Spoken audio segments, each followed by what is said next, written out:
Ας καλέσουμε τώρα κοντά μας την αγαπητή Philippa Malicka. Philippa. Η Philippa θα μας μιλήσει για τα κατά παραγγελία εκτύπωση, όπως τα λέμε στα ελληνικά, πριν οκιμάτι, η ευκαιρία για εκδότες κάθε μεγέθους και αγοράς και διανομή ενός βιβλίου φορά. Hi everybody. I hope you can hear me okay. I'll speak slowly so that you can translate there. My name is Philippa. I'm here from a company called Ingram Content Group. Thank you very much, Nopi and the organisers of this fair for having me today. It's been great to hear the presentation so far, and I hope you'll enjoy what I'm about to talk to you about, which very much seems to be fitting with the presentations that I've heard so far today. We heard from Socrates talking about thinking more internationally as Greek publishers, and I'd like to talk to you about how print-on-demand and Ingram's network of print-on-demand facilities can help bring an international dimension to the books that you guys are publishing. Okay, so first of all, what is print-on-demand? I've got a quick summary for you today. Print-on-demand means the ability to print a single copy of a book where there is demand for it. So this is not about print runs of 5,000, 10,000. This is not print runs of 5 or 3. This is about single copy book production. What does this enable you to do? It enables publishers to sell their book first and then print their book second. So it enables publishers to be in much more control over their inventory and enables them to meet the demand of their readers with the fulfillment of the book. You'll hear me talking about this as kind of virtual stock rather than warehouses of physical books.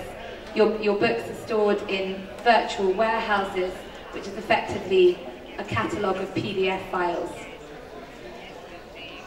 What else does print-on-demand enable you to do? So it enables you to be in control of your inventory, but also to bring and make your inventory available globally.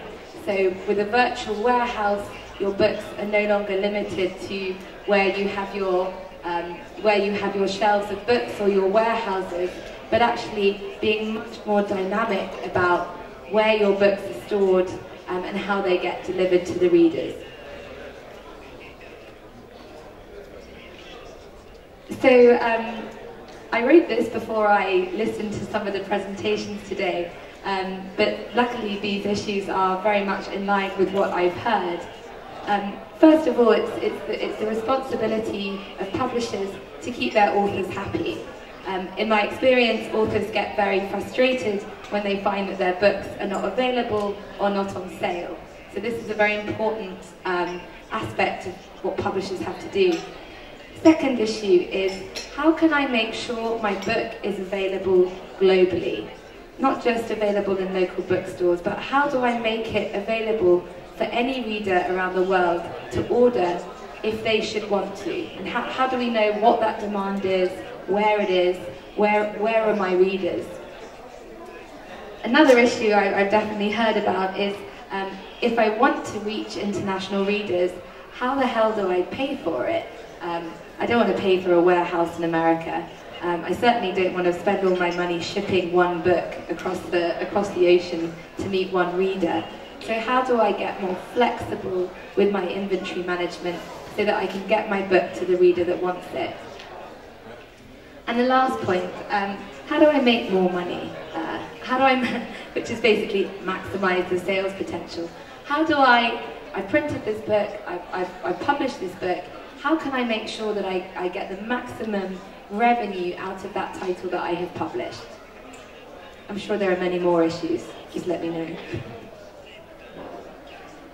Okay, so This is a rather complicated diagram, which I'm going to try and simplify. which really explains how print on demand can benefit publishers. If you look on the left-hand side, we've got publisher there. The square in the middle is Ingram, but could also be any other print-on-demand distributor. On the right-hand side, we have a wholesaler or a retailer. Okay, so we could think, you know, for the sake of argument, the retailer is Amazon.com, Ingram Lightning Source is the POD manufacturer in the middle, and the publisher is any one of you guys. How this model works is the publisher uploads the print file to a central virtual warehouse. Okay, so it's a PDF file. The publisher also gives us the metadata and price of that book. Okay, we store that in an account for you in our library. What we then do is, once we have that PDF file and that metadata, is that we list that book, and we list all the information about that book to tens of thousands of retailers across the world. We've got relationships in over 190 countries. So we list your metadata, we list the availability of that book. The retailer lists that on their website or in their internal system if it's a physical bookshop.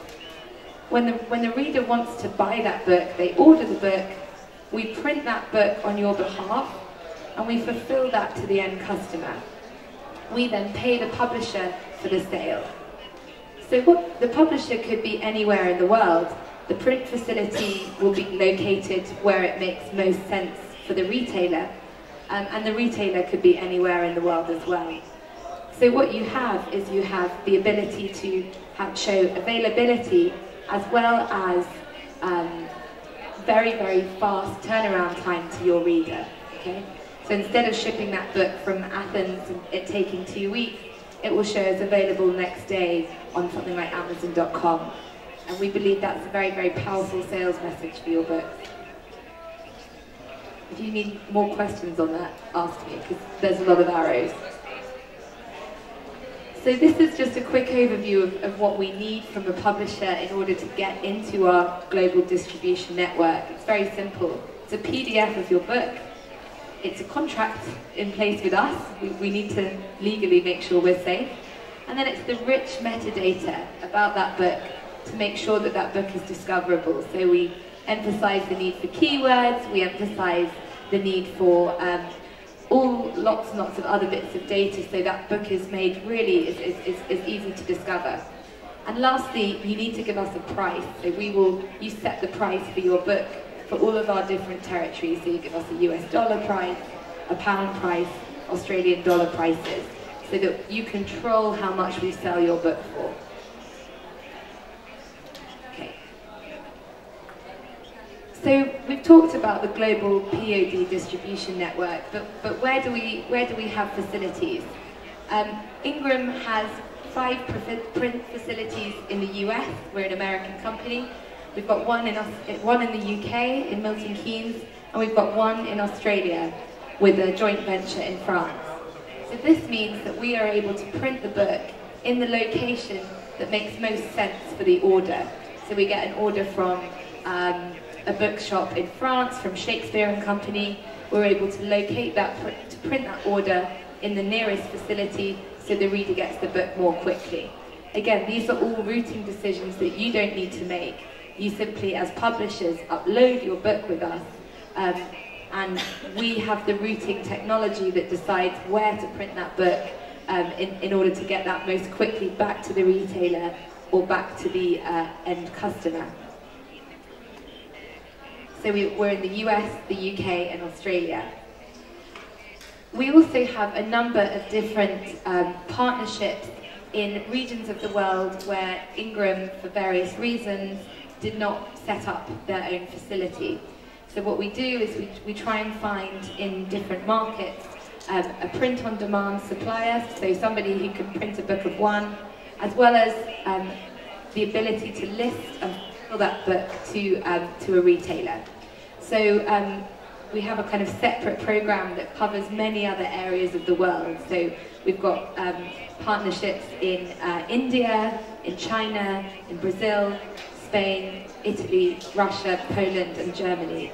As yet we do not have one in Greece, but we are always looking. So if you know of any good digital printer with the ability to sell the book, give me a shout. Here's the map. Again, I hope you can kind of see it, but I'll send this presentation around, which just shows you our kind of footprint of where we would be making your titles available globally.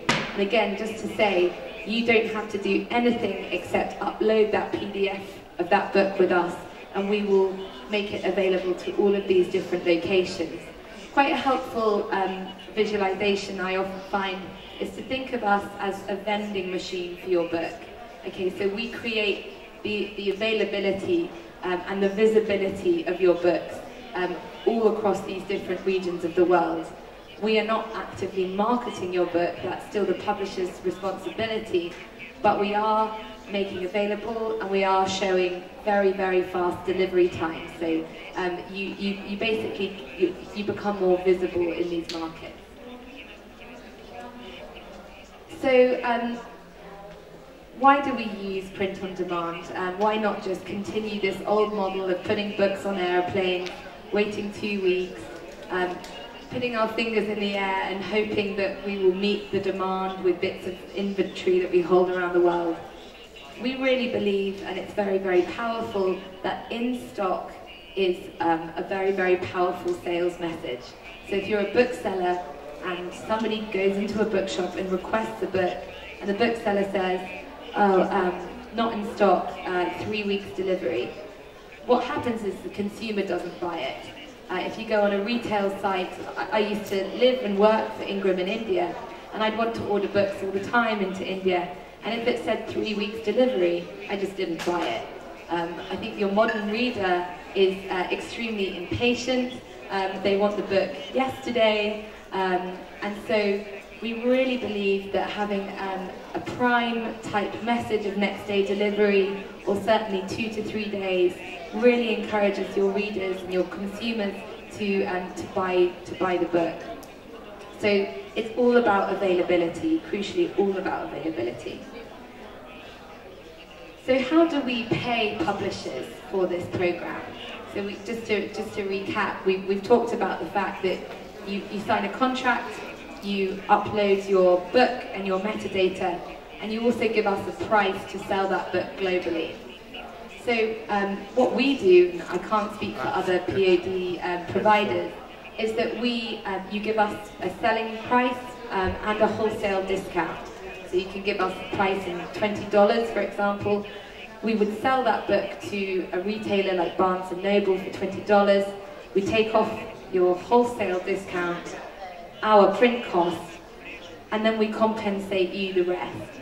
So it's a really good way of maximizing the sales potential of your titles, because you're able to sell these books potentially for higher retail prices. Certainly in markets like the United States, you can increase your euro prices, and it enables you to get paid for every book that we fulfill on your behalf and sell. There's no other commission that we take. We simply subtract the cost of production. So we're able to pay publishers every 90 days. We can pay you in euros, can pay you directly into your bank account. So it's a way of maximizing and achieving revenue on your catalogue of books. Just to give you a kind of quick visualization. So obviously we'll be selling your titles on Amazon, on Barnes & Noble, but Ingram is also a wholesaler, a traditional wholesaler of books. So we have about 15,000 retailers globally that order books from us on a site called iPage. And what this does is shows in-stock availability of books. Now, we have about 15 million print-on-demand titles in our catalogue, and they are not sitting in our warehouse. But we don't tell retailers that, okay? We tell them it's in stock because we see ourselves as a kind of virtual digital warehouse. So on the left-hand side here, we've got the names of different warehouses, and we've got a totally made-up number showing that bookseller how many copies of that book are on the shelf. So the bookseller says, oh great, I can order that from Ingram, it will be here in 48 hours, and they order the book. What has actually happened is that they've ordered the book, the alert has come to our print-on-demand system, we've manufactured a single copy of that book, and then sent it back to the retailer or to the end customer. So this is really the kind of visualization of a virtual warehouse that a Greek publisher could make use of. So thinking not so much anymore about your inventory in Greece, but making your titles available globally within a virtual warehouse like we have at Ingram Content Group. So this is just a nice way that we trick booksellers. We lie to them. Okay. So just to kind of sum up for you, and I'd really like to take questions because I really realise that describing this model can be quite complicated, so I'm around all afternoon and very, very keen to hear your questions about this. But as a Greek publisher, you have your list of titles. I really, really encourage you to look at the way that you could make those available globally. Okay, so review your global supply chain. And instead of just thinking, oh, I'm never going to be able to get my book to that reader in India or China or Australia, you can think, okay, I've got various POD options which enable me to be much more flexible about my supply chain and my ordering system. Some of you may have distributors outside of Greece, and that's fantastic. We advise you to link that distributor to one of our POD facilities so that they can order that book locally rather than getting that shipped in from Greece. And if you don't have an in-market distributor, if you don't have any links with a retailer or distributor in markets like the US or the UK, both markets where we've just heard about there being a kind of important Greek-speaking diaspora, how are my books reaching that market? How am I able to improve the visibility and the availability of my books on key retail channels like Amazon, like Barnes & Noble? And if you're sort of thinking, oh, I'm not doing any of those, that's completely fine. But I advise you to look again and to look into some of the supply chain models that Ingram is offering. We do this globally. You may think, oh, this is only for sort of English-speaking publishers. I can tell you that our catalogue is made up of Bengali, it's made up of Hindi, it's made up of Italian and Spanish, it's made up of Chinese and Korean and Japanese, Arabic, Hebrew. We can print in both directions. So I really advise you to think about us as a way of either sort of getting your Greek language titles to Greek speakers, or looking at doing translations in-house and making those English editions available outside of Greece using models like Ingram's print-on-demand. And that's the end of my presentation. I would love to hear any questions if you've got any from that.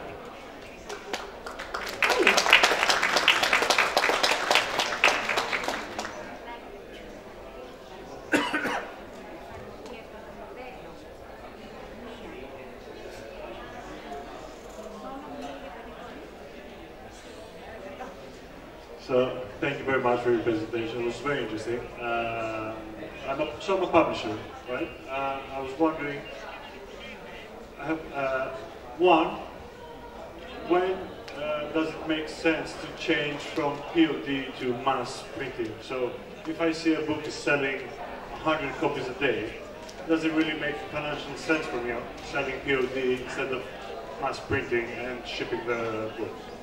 And number two, do I need to have an agreement with Amazon or Barnes & Noble or any other retailer, or is it just I have a contract with you and that's it?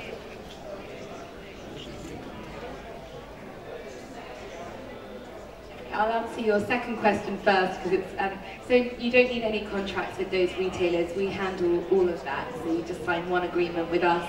we handle all of the retail relationships, so you don't need to think about that at all.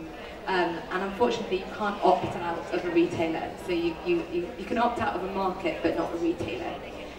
About your question of when you move from POD into doing kind of shipping maybe outside of Greece, it's a really good question. It's important to keep track, obviously.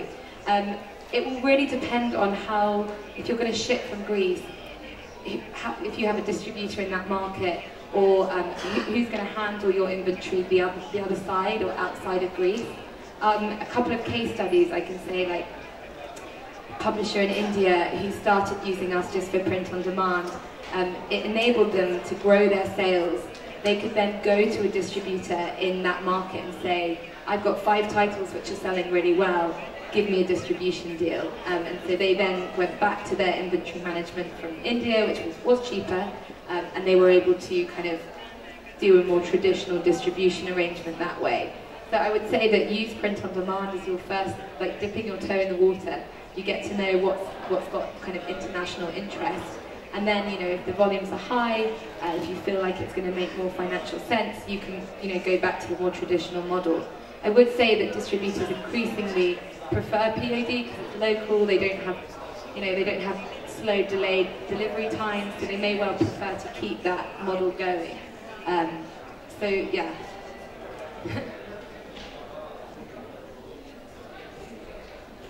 Yes. All that was the problem in that kind of interesting seminars, etc. Ευχαριστούμε πάρα πολύ, Φιλίππα. Ήταν πολύ ενδιαφέρουσα όλη αυτή η παρουσίαση.